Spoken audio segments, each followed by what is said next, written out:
Hey everyone, a few hours ago Apple had their big 2025 event where they announced the iPhone 17 Pro and 17 Pro Max and a brand new iPhone model, the iPhone Air, the thinnest iPhone ever. They also announced the iPhone 17, AirPods Pro 3 and the Watch Series 11, Watch SE 3, Watch Ultra 3. So I do want to give a brief overview of the iPhone 17 range. I won't cover everything, but the purpose of this video really is to get your thoughts on all of these products, especially the new iPhone 17 range. What do you think is the most interesting iPhone 17? Are you planning on buying any of them? And what color are you going to get? I'd love to hear your thoughts on it.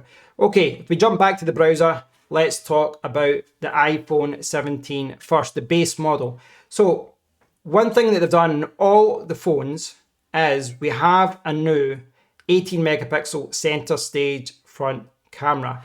Now, to me, that's a good selling point. I'm someone that can switch between Android and Apple phones quite easily, and I've kind of went back and forth a lot over the last few years. But the one thing that iPhones always seem to have is amazing selfie cameras, and it's something that still seems to be a problem with many Android phones. So they've upgraded it. It was very good in my opinion already, but they've upgraded it and they've made it better.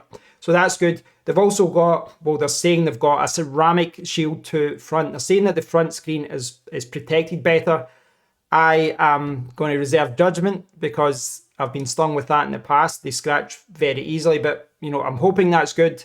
I'm hoping that it doesn't scratch as badly. But the big thing here about the iPhone 17 is that they have updated that annoying 60 Hz refresh rate up to an adaptive refresh rate of 120 Hz. Finally, they've upgraded the base model to have 120 Hz. So that's really good. But apart from that, they've got the A19 chip and it's kind of more of the same when it comes to the dual camera at the back.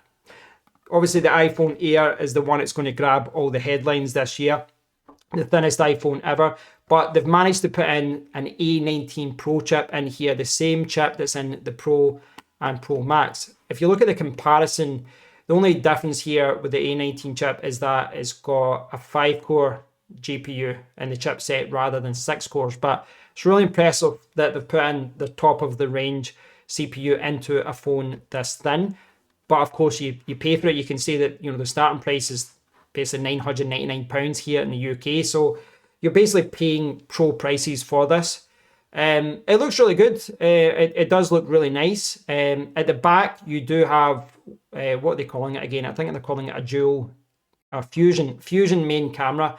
And when you look at the comparison of the cameras, I'll do that in a bit, but you'll see that it's kind of lacking a few things, like it doesn't have macro photography, etc. So I don't know.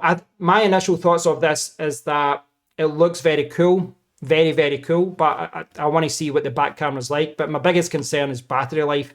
It's a thin phone. It's got the worst battery life out of all the phones, so that's obviously a concern. So the iPhone 17 Pro and Pro Max, there's no black color this year, but this orange looks really cool. In my opinion, very funky. And the dark blue looks really cool as well.